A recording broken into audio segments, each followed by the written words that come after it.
On to, on to. On का use हम करते हैं समय के लिए, जैसे कि he will come on Monday, Ram will go on 4th June, Ram 4 June को जाएगा, है ना। तो यहाँ पे हमने टाइम के लिए यूज़ किया। टू का यूज़ हम जगह के लिए करते हैं, जैसे कि he will go to Delhi, वो दिल्ली जाएगा। Ram will go to market tomorrow, Ram कल मार्केट जाएगा। ऑन और ऑन टू। ऑन का यूज़ हम स्टेबिलिटी या मूवमेंट के लिए कर सकते हैं, जैसे कि snow fell on his hills, जो स्नो है वो कहाँ गिरता है, हिल्स पर गिरता है, पहाड़ियों पर गिरता है ना। पहाड़ियाँ कैसी रहती है, स्टेबल रहती है।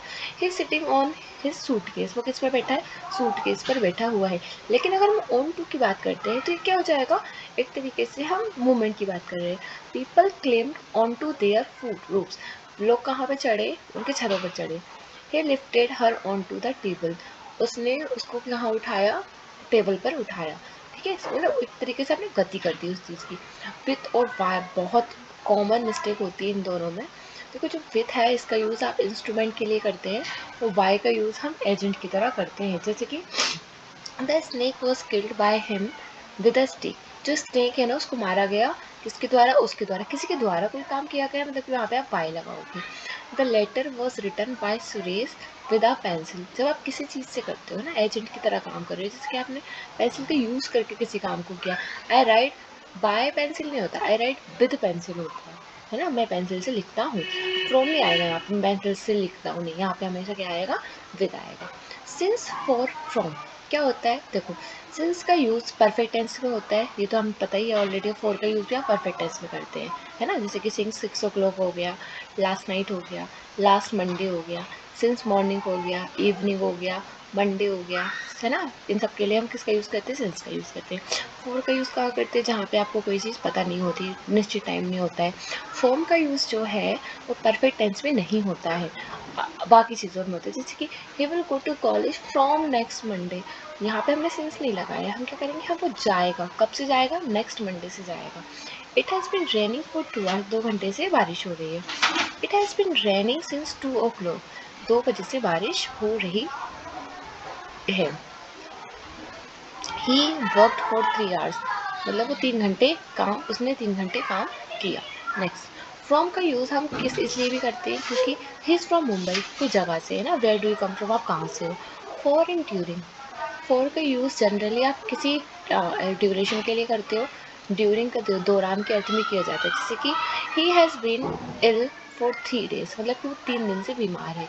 यहाँ पे हमने क्या लगा, फ्रॉम 3 days नहीं होगा, फॉर 3 days हो गया, है ना, 3 दिन से लगातार, ड्यूरिंग की बात कर रहे हैं। इट रेंड ऑल संडे, पूरे दिन बारिश हुई। It stop during the night, लेकिन राइट नाइट में क्या हो गई, वो बंद हो गई। इन द नाइट नहीं होगा, ड्यूरिंग द नाइट होगा। During childhood, during middle ages, during holidays, during summer vacations, for a month, for 3 days, for 15 years etcetera. For का यूज़ भी के लिए, अर्थ भी किसके लिए होता है, के लिए यूज़ भी होता है, आपको पता, this is for you. I went there for summer vacation, है ना। I rented my car for the summers only.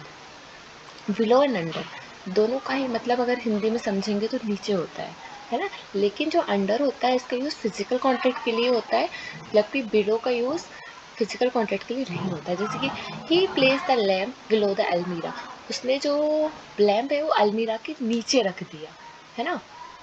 He put the books under the pillow, उसने जो बुक है वो पिलो के अंदर रख दी। अंडर का यूज़ जूनियर भी होता है, ठीक है। ही इज़ वर्किंग अंडर भी, मेरे अंदर काम कर रहा है, ही इज़ अंडर मी, वो मेरे अंदर है, मतलब मेरे अंदर काम करता है। बिलो का यूज़ डिग्निटी के रेफरेंस में भी होता है, जैसे कि it is below his dignity to beg for mercy, है ना। इसलिए उसकी डिग्निटी के बिलो है, मतलब डिग्निटी के खिलाफ है। Next, with in with in दोनों का ही मतलब क्या होता है, में होता है अगर हिंदी में समझेंगे तो। लेकिन इसका यूज़ किस में लगता है, लगने वाले समय को व्यक्त करने के लिए, जैसे कि अंदर अंदर, विद इन 2 months, है ना। इसकी ना कोई समय सीमा को व्यक्त करता है, तभी इसका यूज़ लगता है। जैसे कि I will come the month in a month, मैं काम पर मंथ महीने में आ जाऊँगा। I can repair the car with in 2 hours, मैं 2 मंथ्स के अंदर अंदर कार को रिपेयर कर दूंगा। He will write a book in 3 months, वो 3 महीने में क्या कर देगा, बुक लिख देगा। He can solve this question with in an hour, वो एक अंदर के अंदर, इसके 1 घंटे के अंदर अंदर, तो विद इन का मतलब किसी काम के अंदर अंदर आप उस टाइम को कर लोगे, किस टाइम के अंदर अंदर आप उस काम को कर लोगे। अगो बिफोर, दोनों का यूज़ क्या होता है, पास्ट के लिए होता है, कि पहले के लिए होता है, बस दोनों में क्या डिफरेंस होता है। ही कैम 3 days अगो, वो 3 दिन पहले आया। The train had left before he reach the station, train निकल चुकी थी इससे पहले कि वो स्टेशन पहुंचता, उसके स्टेशन पहुंचने से पहले ट्रेन जा चुकी थी, है ना। नेक्स्ट, आगो का यूज़ आप पास्ट की घटनाओं के लिए करते हो, जो बिफोर का यूज़ होता है वो घटनाओं या कार्यों के संदर्भ में किया जाता है। बिसाइड एंड बिसाइड्स दोनों बहुत कंफ्यूजिंग है। बिसाइड का यूज़ मतलब ये वाले बिसाइड का मतलब होता है बगल में, और इस बिसाइड का यूज़ होता है इन एडिशन, जिसके साथ साथ। ही वॉज सिटिंग बिसाइड सरला, सरला के बगल में बैठा था। He has a car beside a motorcycle, मतलब कि क्या होता है उसके पास मोटरसाइकिल के अलावा एक कार भी है। तो बिसाइड्स एस वाला जो है इसका मतलब होता है इसके अलावा, और इस वाले बिसाइड का मतलब होता है बगल में। बिटवीन एंड अगर दो लोगों के बीच की बात करते हैं तो बिटवीन आता है, बहुत सारे लोगों की बात करते हैं तो अमंग आता है। He distributed his property between his 2 sons, right. He distributed his property among the poor, उसने उसकी प्रॉपर्टी जो है वो गरीबों में बांटी।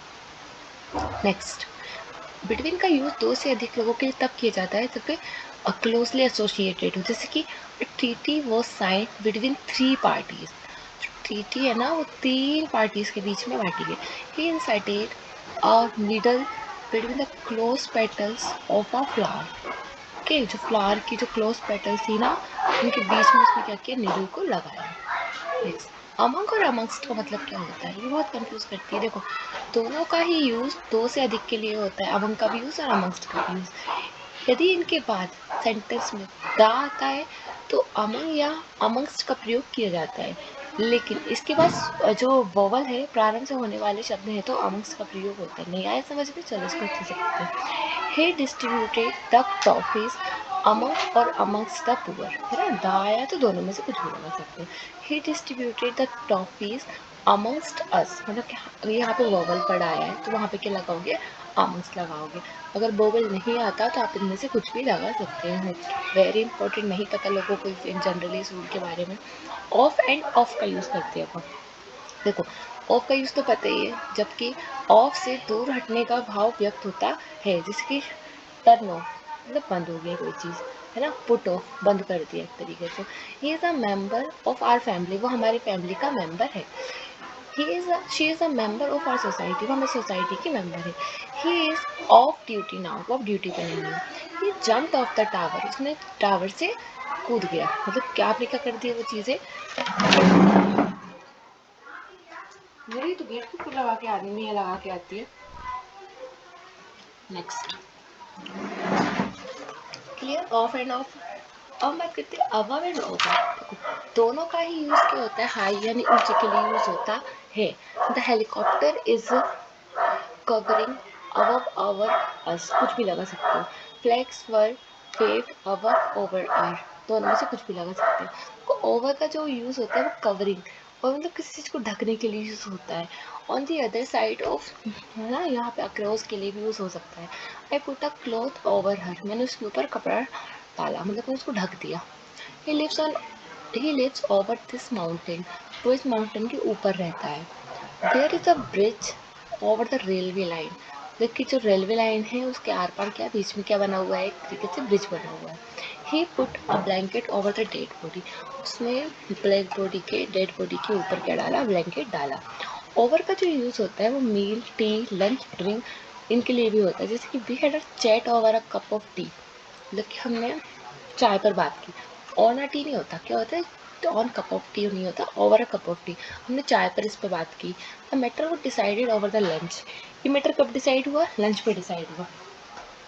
लेकिन जो अबव होता है इसका यूज़ कैसे किया जाता है, अर्लियर या प्रीवियसली भी होता है, जैसे कि he lives at the above address, मतलब कि पहले के एड्रेस पर ही रहता है। For details please see this above, है ना, previously mention.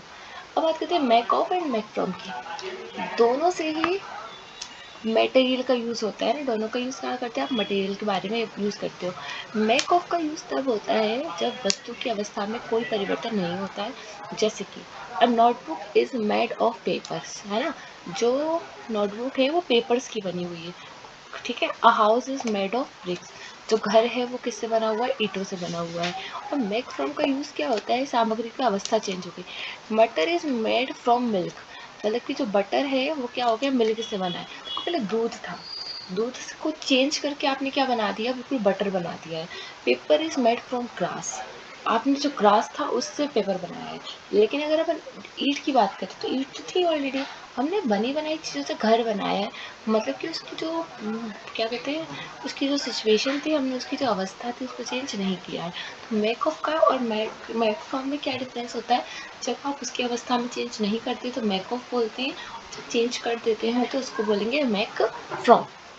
Next, in and with, क्या होता है इसका मतलब, he is writing in ink, है ना, वो इंक से लिख रहा है। He writes with a pen, वो पेन से लिखता है। जब काउंटेबल नाउन होता है तो इंस्ट्रूमेंट के लिए विद का यूज़ होता है। जब अनकाउंटेबल नाउन होता है तो इन का यूज़ होता है।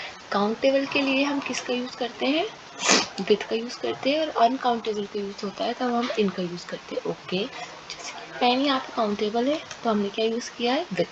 लेकिन इंक जो अनकाउंटेबल है इसलिए हमने इसको यूज़ क्या किया है, तो हम ना इसको नोट भी करते जाते हैं, याद रहेगा आप लोगों को, मुझे भी याद रहेगा। In with, right. इनका यूज़ कहाँ करेंगे हम, अनकाउंटेबल, टेबल, और विथ का use countable, like pen, like ink. Generally नहीं पता होता है और इससे हम क्या कर देते हैं, एग्जाम में छोटी छोटी मिस्टेक कमिट कर देते हैं। साथ साथ he is playing with his sister, वो उसके साथ खेल रहे हैं। यहाँ पे इसका मतलब क्या हुआ है, विद का यूज़ साथ में जाए। He is travelling with fear, उसको ना डर लग रहा है ट्रेवलिंग से। संबंध, I have no relation with her, मेरे उससे कोई रिश्ता नहीं है, तो यहाँ पे भी हम किसका यूज़ करेंगे, विद का यूज़ करेंगे। ही फॉट विथ डिटर्मिनेशन, उसने बिल्कुल डिटर्मिनेशन के साथ लड़ाई की, तरीके से। आई अग्री विथ यू, आपने किसी को सहमति दिखाई तो वहाँ पे भी किसका यूज़ करेंगे, विद का यूज़ करेंगे। अब बात करते हैं अपोजिट की या फिर इन फ्रंट ऑफ की। देखो, अपोजिट का जो यूज़ होता है वो विपरीत एवं सामने दोनों के अर्थ में होता है। लेकिन जो इन फ्रंट ऑफ होता है इसका मतलब क्या होता है, सिर्फ सामने के लिए यूज़ होता है। Ram and Shyam are having a meal, Ram is sitting at one side of the table and Shyam at the other side. तो हम कहेंगे Ram is sitting opposite Shyam, Ram Shyam के अपोजिट बैठा है या फिर राम श्याम के सामने बैठा है। हम ये कहेंगे कि Ram is sitting in front of Shyam, उसके सामने ऐसे नहीं बोल सकते उसको, Ram is sitting in front of Shyam बोलेंगे, Ram is sitting opposite Shyam. Why, क्योंकि Ram is sitting at one side of the table and Shyam at the other side of the table. Road के दोनों तरफ के मकानों के लिए भी अपोजिट का यूज होता है, जैसे कि his house, this house is opposite to ours, उसका जो घर है वो हमारे घर के अपोजिट में है, ऐसे नहीं बोलेंगे उसका घर हमारे घर के सामने इन फ्रंट ऑफ है। He park the car in front of the hotel, उसने होटल के सामने कार पार्क की। He put the plates on the table in front of us, उसने हमारे सामने बेड टेबल्स रखे। क्लियर। अब देखो ये बहुत इंपॉर्टेंट लाइन है, जितने भी ये पूरा दिया गया है। प्रिपोजिशन प्लस जिरेंट क्या होता है, देखो कुछ वर्ब्स और कुछ एडजेक्टिव्स इस प्रकार होते हैं कि जिनके साथ प्रिपोजिशन के बाद हमेशा जिरेंट आता है, जैसे कि abstain फ्रॉम, अफ्रेड ऑफ, मतलब इनके बाद हमेशा आईएनजी आएगी, ठीक है, इनके बाद हमेशा क्या आएगी, आईएनजी आएगी। तो एक बार हम इसको थॉरोली रीड कर लेते हैं। abstain फ्रॉम, abstain फ्रॉम का मतलब क्या होता है, स्टॉप करना किसी चीज़ को। अफ्रेड ऑफ, डर लगना। Debar from, good at is English, speaking English. Desist from, disqualified from. Dissuade from, prevent from. Refrain from, hinder from. Prohibit from, disappear of, confident of, fond of. Glad about, glad of नहीं होता, glad about होता है। Disappointed about, disappointed at. Sorry about, sorry for. Desirous of, angry about या फिर angry eight.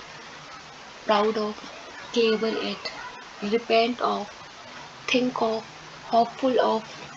fortunate in, assist in, excel in, negligent in, perceive in, persist in, famous for, keen on, fed up with, I am fed up with you, मैं तुमसे थक गई हूँ, happy about it, right in, bad at, succeed in, crazy about, successful in, bent on, insist on, meditate on, aim at, passion for, excuse for, tired of, worried about, excited about, interested in, sick of, मैं थक गई हूँ, I am sick of. Next. और देखो इस सूची के अनुसार प्रीपोजिशन का जो शब्द है उसे याद करें क्योंकि ये बहुत इंपॉर्टेंट है। इन्हीं को फ्रेजल वर्ब बोलते हैं, इनको क्या बोलते हैं, फ्रेजल बोलते हैं। इनके साथ जब ये वर्ड लग जाते हैं, he prevented me from drinking cold water, उसने मुझे ठंडा पानी पीने से रोका, तो प्रिवेंटेड के साथ आपको फ्रॉम लगाया। He was debarred from taking examination, ठीक है। They are afraid of losing the match. Prakash is good at working in the garden. He insisted on, insist के साथ क्या लगता है, ऑन लगता है। ही सक्सीडेड इन, सक्सीड के साथ हमेशा इन लगता है। Ram is angry about walking in the rain, Ram बहुत गुस्सा होता है जब रेन में वो चलता है, तो एंग्री अबाउट होगा। I am worried about making mistake, मुझे गलती करने से डर लगता है। This girl is crazy about playing tennis, he is disappointed about seeing such a bad report, we are excited about, I am fed up with, she is glad about, the children are not happy about, है ना। Are you interested in writing poems, क्या तुम्हें poem लिखने में interest है। She is proud of riding a snowboard, he is sorry for eating in the class, he is used to smoking, he is used के साथ हमेशा to आता है। Sundar is famous for, Hina is fond of going to parties, Joy is keen on drawing, है ना, drawing करने में उसको बहुत उत्साह है, मुझे बहुत अच्छा लगता है, keen on. We are sick of sitting around like this, I am tired of begging for you, he is clever at stake forwarding. Okay, clear? Thank you.